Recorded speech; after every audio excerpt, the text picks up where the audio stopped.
అందరికీ నమస్కారం. నా పేరు దొడ్డపనేని సాంబశివరావు. నేను ఖమ్మం రోటరీ ట్రస్ట్ సెక్రటరీగా పనిచేస్తున్నాను. మా ట్రస్టు 1998లో స్థాపించబడింది. ఎవరైతే ప్రమాదవశాత్తు కాళ్ళు కోల్పోతారో లేదా మెడికల్ యాంపిటేషన్ వల్ల కాళ్ళు తీసేస్తారో వారికి కాళ్ళు ఉచితంగా ఇవ్వడం కోసం మా సంస్థ ఏర్పడింది. ఈ 30 సంవత్సరాల్లో మేము ఇంతవరకు 13,000 మందికి కాళ్ళు ఉచితంగా సుమారుగా 2 కోట్ల రూపాయలు ఇవ్వడం జరిగింది.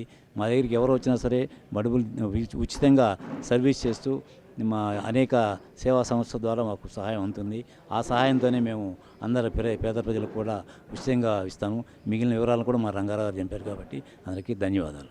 మన తెలంగాణలో పుట్టి తెలంగాణలో పెరిగి ఇతర దేశాల్లో స్థిరపడ్డారు.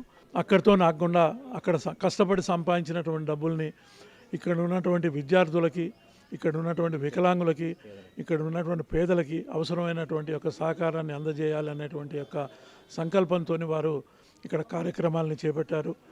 ఈ విధంగా ఇక్కడ ఈ 10 రోజులలో దాదాపు 1 కోటి రూపాయల విలువ కలిగినటువంటి యొక్క కార్యక్రమాలని చేపట్టి అందరికీ కూడా ఇవ్వడం కోసం ముందుకు వచ్చారు. అన్నిటికంటే ముఖ్యమైన విషయం ఏంటంటే మమ్మల్ని ఇప్పుడే మమ్మల్ని వారు చూశారు. ఇంతకుముందు వారు మమ్మల్ని చూడలేదు, మేము వారిని చూడలేదు. ఫోన్ ద్వారా మాత్రమే వారితో పరిచయము, ఫోన్ ద్వారా మాట్లాడే ఈ కార్యక్రమాలన్నింటినీ కూడా ఆర్గనైజ్ చేయడం జరిగింది. వారు చేస్తూ భవిష్యత్తులో కూడా ఇంకా కార్యక్రమాలు మా తరఫున మీరు చేయాలని చెప్పని కోరారు. దానికి మేము ఈ సభాముఖంగా మేము వారికి ధన్యవాదాలు చెప్తున్నాం. ధన్యవాదాలు.